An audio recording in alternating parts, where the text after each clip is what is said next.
பெரும்பாலான இந்தியர்கள் காலையில எழுந்தவுடனே டீ குடிக்கிறத வழக்கமா வச்சிருக்காங்க.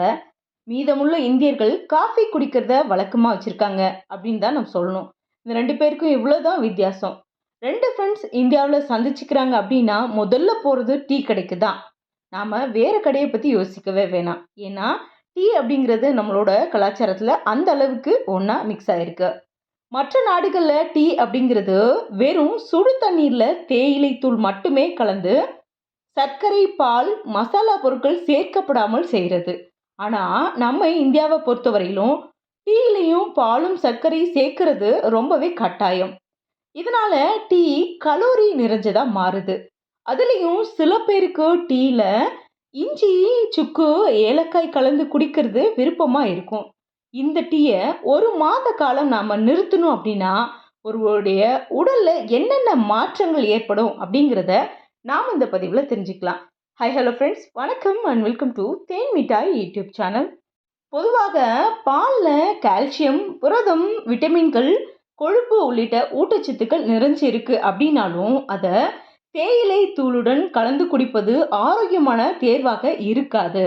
பாலில் தேயிலை தூள்கள் சேர்க்கும் போது அதில் உள்ள டானின் மற்றும் கேஃபின் இணைந்து மோசமான கலவையா மாறுது.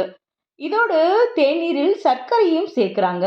இது உடலுக்கு அதிக கலோரிகளை கொடுத்து தீங்கு விளைவிக்குது.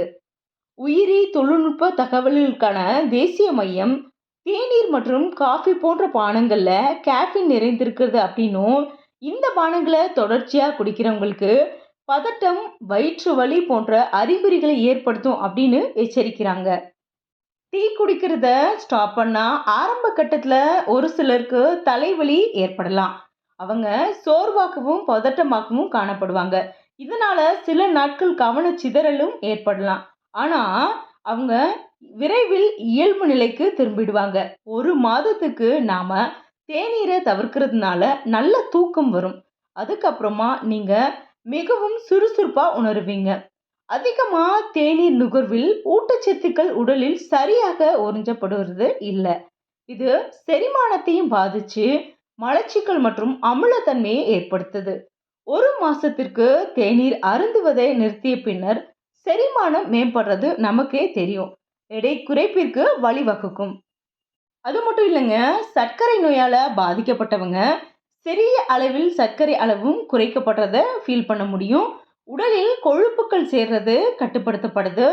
இது மட்டும் இல்லாம இரத்த அழுத்தம் இயல்பு நிலைக்கு திரும்புது. ஹார்மோன் சமநிலை, மேம்பட்ட பல் ஆரோக்கியம், உடலில் ஊட்டச்சத்துக்களை முறையாக உறிஞ்சுதல், பதட்டமின்மை, தெளிவான சருமம் போன்ற பல ஆரோக்கிய நன்மைகளை நாம பெற முடியும். எப்போனா 1 மாதம் நாம டீயை தவிர்த்தோம் அப்படின்னா இந்த நன்மைகளை நாம பெற முடியும். என்ன ஃப்ரெண்ட்ஸ், இந்த பதிவு உங்கள் எல்லாருக்கும் யூஸ்ஃபுல்லாக இருக்கும்னு நம்புகிறேன். உங்களுடைய நண்பர்கள் யாராவது டீ அடிக்டடாக இருந்தாங்கன்னா அவங்களுக்கு இந்த பதிவை ஷேர் பண்ணுங்கள். இந்த வீடியோ பிடிச்சிருந்தா ஒரு லைக் பண்ணுங்கள், ஷேர் பண்ணுங்கள். இது வரைக்கும் நம்ம சேனலை சப்ஸ்கிரைப் பண்ணாமல் யாராவது பார்த்துட்டு இருந்தீங்கன்னா சப்ஸ்கிரைப் பண்ணுங்கள். அப்படியே உங்களுடைய கருத்துக்கள் ஏதாவது இருந்தால் கமெண்ட்டில் பதிவு பண்ணுங்கள்.